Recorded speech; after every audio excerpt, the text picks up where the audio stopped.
College యాజమాన్యం harass చేస్తుందంటూ Visakha సంఘీవలసలోని Anil Neerukonda nursing విద్యార్థులు ఆందోళనకు దిగారు. వేలకు వేలు ఫీజులు వసూలు చేస్తున్న యాజమాన్యం కనీస సదుపాయాలు కూడా కల్పించడం లేదని అంటున్నారు. రోజు ఏదో ఒక వంక చూపుతూ ఫ్యాకల్టీలు తమను వేధిస్తున్నారని విద్యార్థులు ఆరోపిస్తున్నారు. పెన్నుతో పడవడం, సూదితో గుచ్చడం వంటివి చేస్తూ శారీరకంగా హింసిస్తున్నారని ఆవేదన వ్యక్తం చేస్తున్నారు. ఈ మధ్య ఓ ఫ్యాకల్టీ విద్యార్థిని జుట్టు కూడా కత్తిరించిందని చెబుతున్నారు. తమ సమస్యలపై యాజమాన్యం స్పందించకపోగా ఫ్యాకల్టీలకే ఒత్తాసు పలుకుతుందని విద్యార్థులు ఆగ్రహం వ్యక్తం చేస్తున్నారు. మాట్లాడుదాం రమ్మని లోపలికి రానికుండా కాలేజీ గేటుకు తాళాలు వేసుకున్నారని విద్యార్థులు ఆరోపిస్తున్నారు. కాలేజీ గేటు వద్ద మండు టెండలో ఆందోళనకు దిగారు. దీంతో పలువురు విద్యార్థులు స్పృహ కోల్పోయారు. వీరిని హుటాహుటిన ఆసుపత్రికి తరలించారు.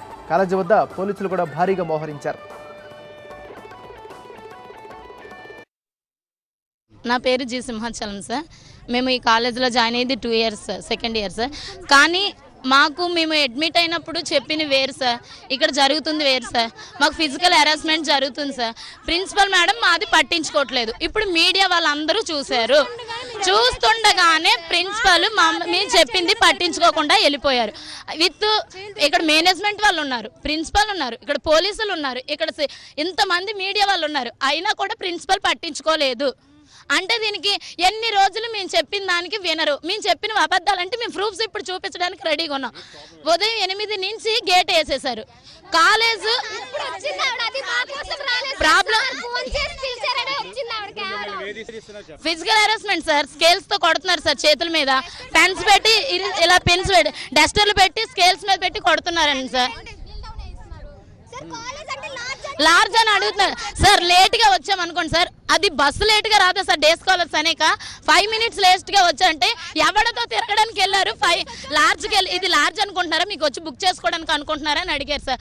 ఒక మ్యారేజ్ అయిన అమ్మాయిని పట్టుకొని, అమ్మాయి రియల్గా చెప్తున్నాను సార్, చెప్పాలని కాదు కదా సార్, ఇప్పుడు మీరు అడిగారు చెప్తున్నాను సార్. అమ్మాయి బ్లాక్ బోర్డ్ పెట్టుకున్నాను సార్. నేను పెట్టుకోకూడదు, నేను పెట్టుకొని నాకు మ్యారేజ్ అయింది, నాకు 2 పిల్లలు ఉన్నారంటే నిన్నెవడు చూస్తాడని ఇంకా నువ్వు బొట్టు పెట్టుకోకుండా రెడీ అవుతావని అడిగారు సార్. అది ఎంతవరకు న్యాయం సార్? స్టూడెంట్స్కి మీరు చెప్పండి. మా బాధ ఎవరికి చెప్పగలం? ప్రిన్సిపల్ వస్తే ఇప్పుడు వినకుండా వెళ్ళిపోయింది. ఇంకెవరికి చెప్పగలం సార్ మా బాధలు? ఇంకెవరికి చెప్పుకోగలం? మేము ఫీజులు కట్టకుండా ఇక్కడ చదువుతున్నామా?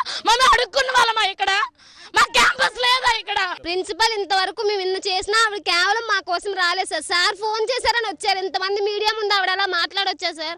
అన్ని లెటర్స్ ఇచ్చాము, ఇంకా లెటర్స్ ఇచ్చాను అని అంతా మా వైపే తీసుకుంటారు. కానీ వాళ్ళ వైపు ఏమైనా ఒక్క లెటర్ అయినా రాసిస్తున్నారా? అలా అని మేము వెళ్ళినా సరే కనీసం ఆవిడ రూమ్ దగ్గరికి కూడా రాలేదు. మిస్టేక్ అంతా మా వైపే ఉందంటున్నారు. డోర్ దగ్గరికి వెళ్తే చెప్పులు తీసి రావాలని సార్. అదొక దేవాలయం అంట. దేవాలయంలో ఉన్న దేవత అలాగే సార్ చేస్తుంది పిల్లలకి. ఇప్పుడు లెటర్ అంటున్నారు కదా సార్, అది కూడా మాతో బలవంతంగా పెట్టించారు సార్. మేము మనస్ఫూర్తిగా అయితే పెట్టలేదు సార్.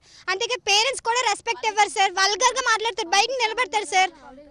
ఫ్యాకల్టీలు పంపిస్తాను అన్నారనే మేము ఆ లెటర్స్ అన్ని రాసి ఇచ్చాం సార్. క్లాసులకు వెళ్తామని, లేకపోతే మేము ఆ లెటర్స్ రాసి ఇవ్వం సార్.